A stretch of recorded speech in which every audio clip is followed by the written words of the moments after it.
দেখেন এই জায়গাটা আছে ধরেন 48 কত এই জায়গাটা একটু বুঝতেছি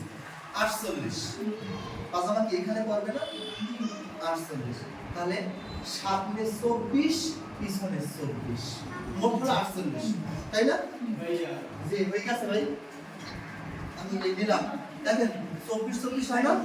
আমি নিলাম 25 আর 1 ইঞ্চি বেশি নিলাম 25 1 ইঞ্চি হবে স্যার এমনিতে মাপের সময় একটু লুজ নিচ্ছে না এদিকে নিব 10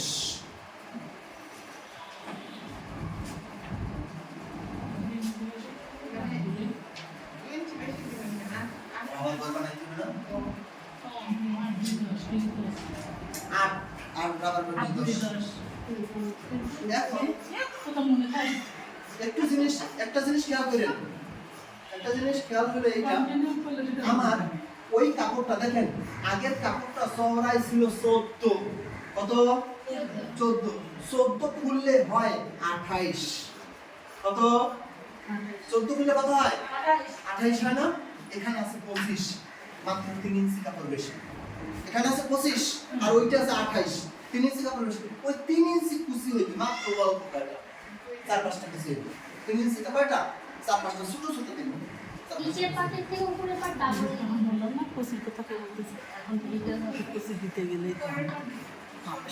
নিচের পাটটা উপরের পাট ডাবল দিন মানে যেটা ওটা হচ্ছে 28 ইঞ্চি এটা হচ্ছে 3 ইঞ্চি বেশি তাহলে 3 ইঞ্চি কয়টা কুচি লেখা করেন